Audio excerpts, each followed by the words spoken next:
inside the Passion of the Christ that nobody was ever supposed to notice. A face in the crucifixion scene most viewers never look twice at. A pair of dead women whose private visions built the film, scene by scene, and a single line of Aramaic dialogue he refused to cut, even after his own brother begged him to remove it. Rogan sat there, stunned. His research team scrambled for articles mid-sentence. And by the end, Rogan could not believe what Gibson had just said out loud on the record. The story, Hollywood buried. You're in another place. You're in another realm. You need to go to hell. You need to go to Shiel. On January 9th, 2025, Mel Gibson walked into the studio for episode 2254 of the Joe Rogan Experience. By the time he walked out, the conversation had already become one of the most talked about podcast episodes of the entire year. To understand what Gibson finally said out loud that afternoon, you have to go back to the moment.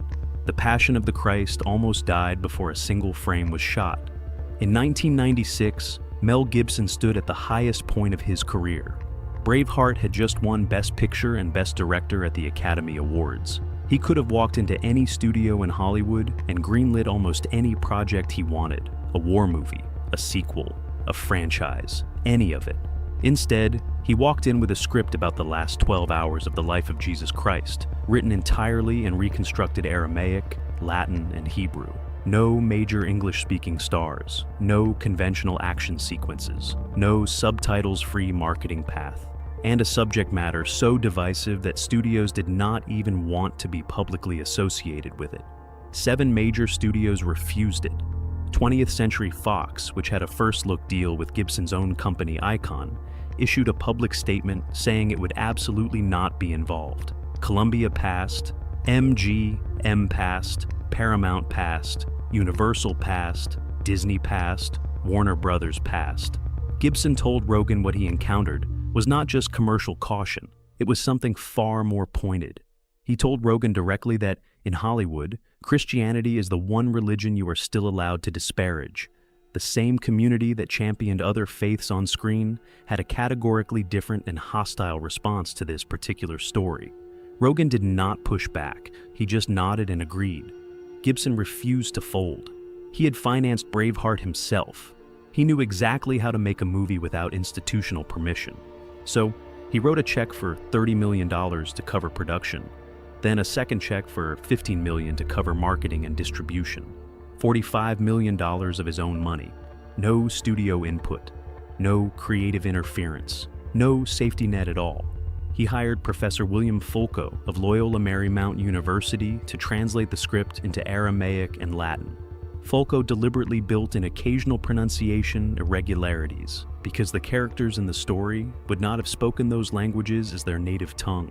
Every single creative decision was made without a single executive having any say whatsoever. Then Gibson told Rogan something that most interviewers had never gotten him to say this clearly. The film, he said, was never about Jewish leaders or Roman soldiers. It was about personal responsibility. Every viewer, every century, every person watching. And that sets up the first hidden detail. Hidden detail number 1, the hands on the hammer. A thing that comes into it from having read the book a few times. You read the book a few times and it's just like the resurrection of the Christ. Watch the crucifixion scene again. Watch the moment the hammer comes down. Watch the hands that drive the iron nails through the flesh. Watch them carefully. Those are not an actor's hands. Those are not a stand-in's hands. Those are Mel Gibson's hands. He put himself in the frame. He made himself the executioner, on purpose. In the single most important scene of the entire film, the director of the movie is the one holding the hammer. And he never once pointed it out in the press tour. He never wrote about it. He never asked anyone to notice. He told Rogan why. The film was never about blaming someone else. It was conceived as a film about personal responsibility. He told Rogan, in his own words, that the entire point was that we are all responsible for this. Not a specific group from a specific century. Every single person watching. So when it came time to film the hands driving the nails, Gibson walked into frame and did it himself. He made himself the executioner on purpose. That is hidden detail number 1. the dark place. That made the film possible. Most people assumed Gibson made this film from a place of deep faith and rock-solid certainty. That is not what he told Rogan. He told Rogan that in the years before production, he had spent a long time trapped in what he called his animal brain, a constant state of fight or flight. He could not sleep. He could not function. He went to a brain specialist named Dr. Daniel Amen, who injected a radioactive tracer into his bloodstream to photograph his brain activity. Dr. Amen opened the results file while Gibson was in the room. He looked up from the images, and he quietly asked Gibson if he was all right. The film was not born from certainty. It was born from a man in genuine crisis who turned back to the story that had shaped him as a child and decided to tell it with everything he had left. Gibson's Catholicism is not the mainstream institutional version most American Catholics know. He is a traditionalist who rejects the reforms of the Second Vatican Council of the 1960s. He built a private chapel in Malibu called the Church of the Holy Family, where the traditional Latin Mass is observed exclusively. His father, Hutton Gibson, was a publicly known Catholic traditionalist whose views on the council were controversial in their own right. That theological background shaped every single frame of the film, the language choices, the visual sources, and above all, the refusal to soften any part of the story to accommodate a modern audience that might find it uncomfortable. Gibson told Rogan, in his own words, that the beauty of the faith is that even for your worst transgression, you can be forgiven and redeemed. He said he truly believes God sent his son to ransom humanity from its fallen nature and to provide a blueprint for how to live. He also acknowledged without hesitation that he was, by nature, an alcoholic, that the years when he drifted from his faith were years when everything in his life moved in the wrong direction, and that the film was his desperate attempt to transmit through cinema what he could not transmit through language. You could always tune out a sermon. You could not tune out what he put on that screen. If you are still watching this far in, hit the like button and subscribe to the channel. The next chapter is where the second hidden detail comes out, and it is the one nobody in mainstream coverage of the film ever talked about. Hidden detail number 2, the 2 dead women nobody talks about. It was a great movie, but Yeah. it seemed like there was resistance to that movie. Especially with something like The Passion that I did. The written word was very important because it was, you got all those books, the Bible, you've got the different gospels and stuff that people are quite familiar with. Half the time, they didn't even need to read the subtitles. They could look at it and know what was going on. For 20 years, critics argued about the violence in The Passion of the Christ, the extended 2-part scourging scene, the specific design of the crown of thorns, pressed down so hard the thorns punctured the skull, the exact number of falls on the Via Dolorosa, the way individual characters respond in specific moments, the way the devil appears in the garden, the way Mary runs toward her son when he falls. Every critic who wrote about this film assumed Gibson pulled all of it directly from the 4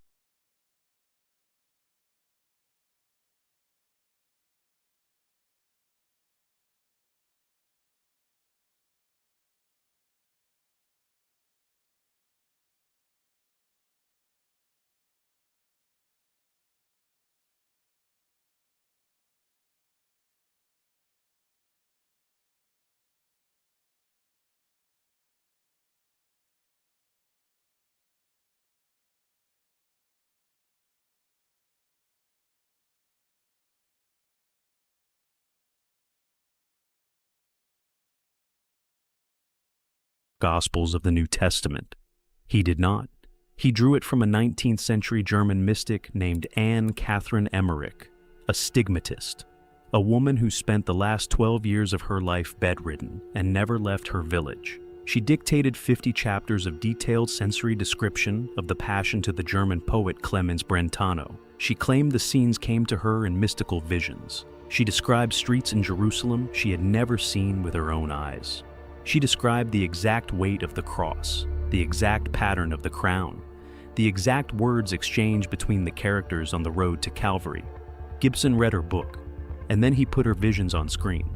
He also drew on the visions of Maria of Agreda, a 17th century Spanish mystic whose writings filled 4 volumes, a woman who claimed to have visited the New World while her body remained in a Spanish convent, another Catholic mystic whose revelations the Vatican has never formally endorsed, Gibson has confirmed this in multiple interviews across 2 decades.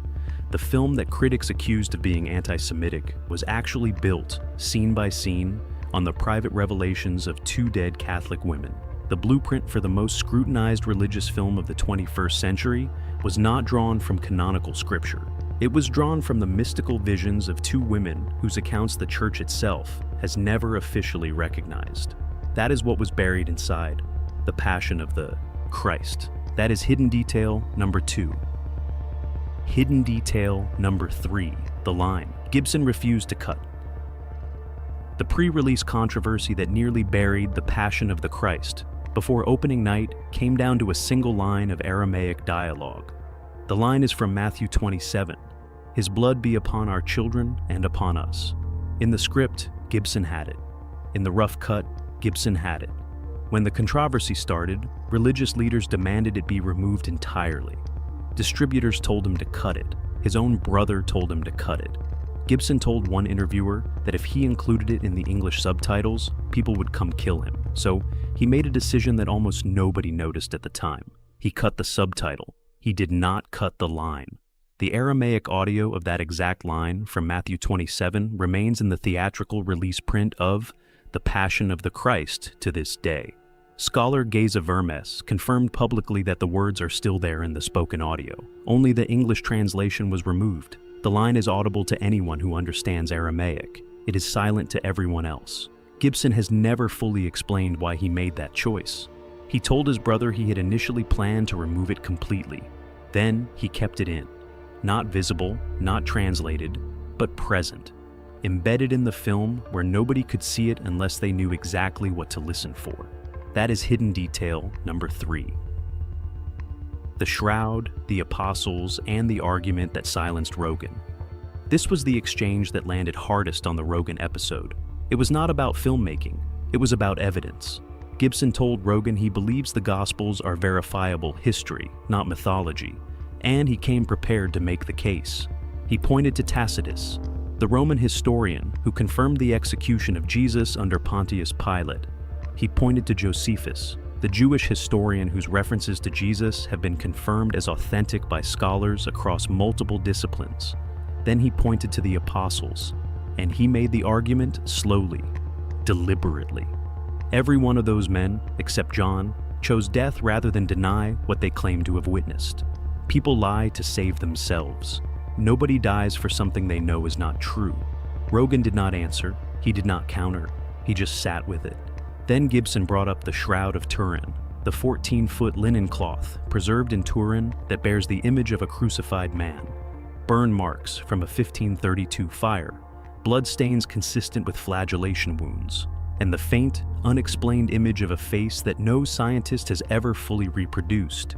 He told Rogan that an archaeologist he knew personally, the same man who had translated the Passion script into Aramaic, had found marks on the shroud consistent with a Tiberius coin having been placed over the eyes, a documented 1st century Jewish burial practice. The coin, if confirmed, would provide a historical dating mechanism, placing the cloth in the 1st century. Not the Middle Ages, not a medieval forgery, the 1st century.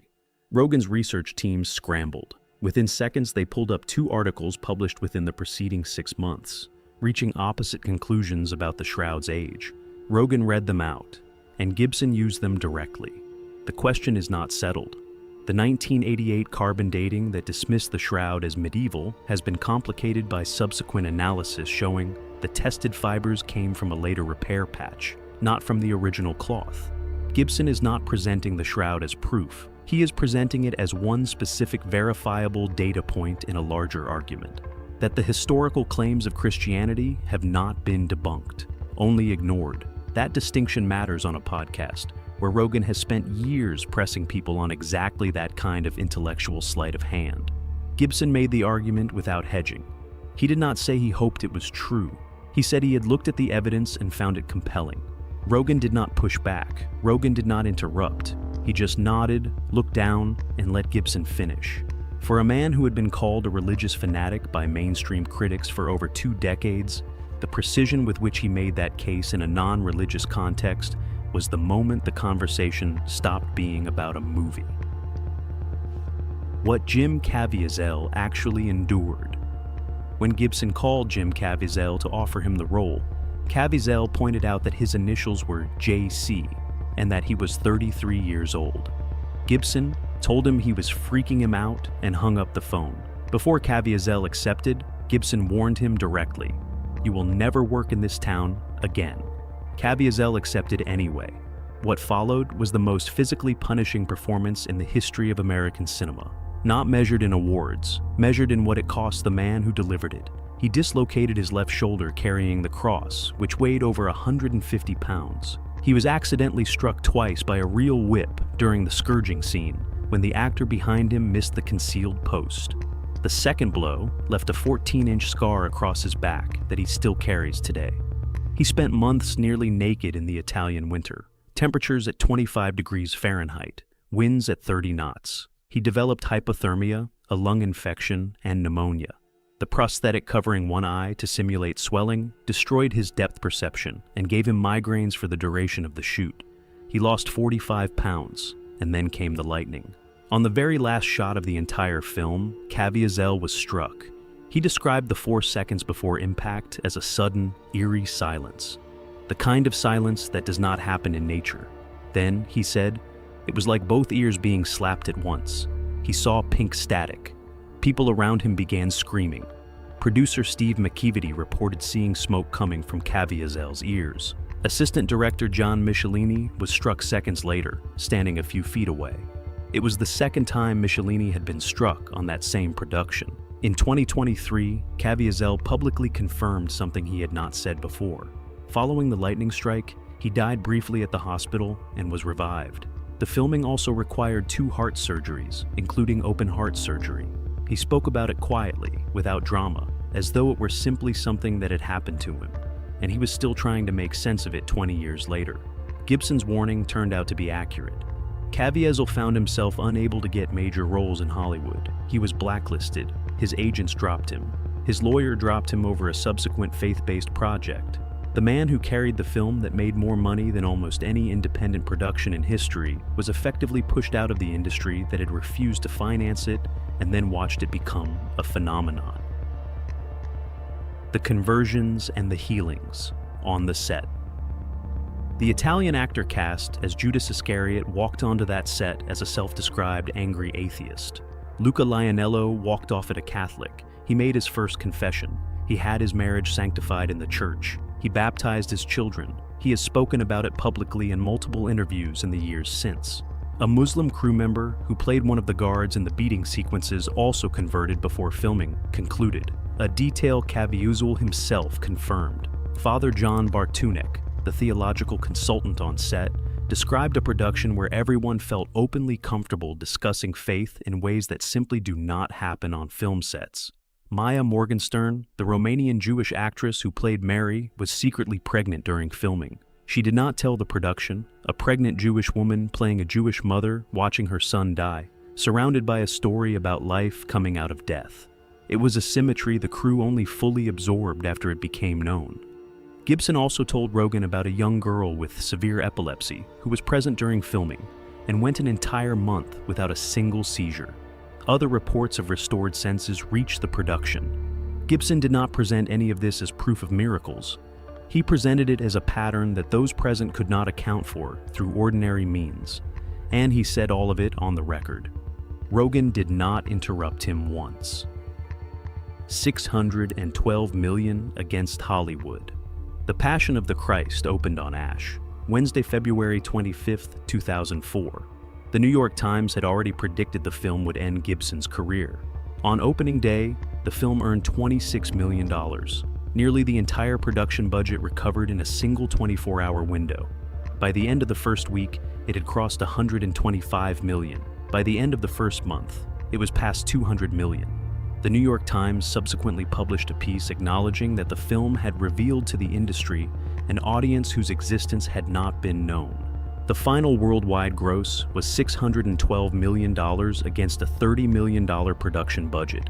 Gibson's distribution deal with Newmarket Films split gross profits 50-50. His share of the box office alone came to approximately $150 million. VD, and home video added another $75 million. When licensing, merchandise, and ongoing streaming revenue were included, Gibson's personal earnings from a film that every single studio had refused have been estimated at between $400 and $475 million. It is the largest individual payday from a single film in the history of Hollywood. Roger Ebert gave it 4 stars. He wrote that he had never understood the depth of the suffering in the gospel accounts until he watched this film. He called it the most violent and intense film he had ever seen. He said that not as a criticism, but as a measure of what Gibson had accomplished. The studios that had passed on it did not commission more films like it. They quietly developed lower-budget religious content designed to capture some of the audience Gibson had exposed, without the conviction or the risk. None of those projects came close. The pre-release controversy, orchestrated largely through early distribution of a leaked script to religious leaders who had not yet seen the finished film, had been designed to kill the project before it opened. It failed. Gibson told Rogan that the violence was not there to shock. It was there to make the theological claim impossible to intellectualize. Christianity does not make the claim of redemption in abstract terms. It makes it in the specific physical language of suffering. Any portrayal that softened that suffering was, in Gibson's view, dishonest to what the story actually says. He made the film for an era that had become immune to comfortable religious imagery. The only register that could not be looked away from was the one he chose. The house burning while he spoke. Mel Gibson on Fox News primetime after losing his home in the California fires. And then in the events like this, you sort of look, well, is it on purpose? Which, it's an insane thing to think. While Gibson sat in the Joe Rogan studio on January 9th, 2025, his house in Pacific Palisades was on fire. The Los Angeles wildfires had reached his neighborhood. His girlfriend and young son had evacuated safely. Gibson found out during the session. He kept talking. He did not react on camera. Rogan's team learned about the fire only after the episode had already been released. By then, the footage was public, and Gibson had gone home to nothing. He did not mention it on the podcast. He did not pause the conversation. He did not ask for a break. He finished the session. He talked about the crucifixion scene. He talked about the apostles. He talked about the shroud. He talked about the sequel. And somewhere during those 3 hours, his house in the Palisades burned to the ground. A man talking about sacrifice and what it costs to create something that matters, while his own home burned while he spoke. That was not staged. That was not planned. That was not built into the episode for dramatic effect. That was just what happened. The sequel, Gibson called an acid trip. Gibson has titled the sequel, The Resurrection of the Christ. He told Rogan the script is finished, and that writing it with his brother and Randall Wallace, the screenwriter behind Braveheart, took over 7 years. When Rogan asked him to describe it, Gibson used 2 words, an acid trip. He said he had never encountered anything quite like it in his career. Not in Braveheart, not in Apocalypto, not in anything he had directed, produced, or watched another filmmaker attempt. Then he used the word ambitious in a way that made it sound less like promotional language and more like a genuine warning. He was not certain he could pull it off. That admission, from a man who had already done the commercially impossible once, was the thing that stopped Rogan mid-sentence. The film does not open at the empty tomb. It begins with the fall of the angels, before creation, before the garden, before any human being existed. It goes to hell, to the realm Gibson described using the Hebrew term, Shiel, the underworld of the dead, as understood in the tradition he was drawing from. Not the modern cartoon hell of fire and pitchforks, the ancient Hebrew concept of the place where the dead wait. It spans, in his own words, from the fall of the angels to the death of the last apostle. Gibson told Rogan that is the story he has been trying to tell for 2 decades, and that the first film was always just the first half of it. Lionsgate confirmed in May 2025 that it will co-produce and distribute the film in North America. Sony Pictures, under the Columbia banner, will handle international distribution rights.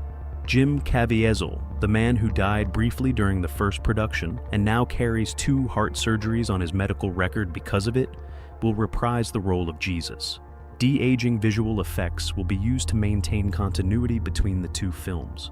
Gibson told Rogan he was aiming to begin principal photography in 2026, and acknowledged that the technical challenge of depicting spiritual realms, cosmic warfare, and a physical resurrection, without being cheap or obvious, was one he had been turning over for years and had not yet fully solved.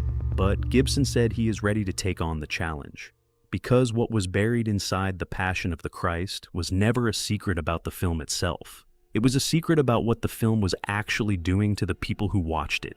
The acid trip does not exist to make money. It exists because Gibson decided more than 20 years ago that he had something to say about what this story means, and he has not finished saying it yet. So, here is the question. Was The Passion of the Christ actually a movie?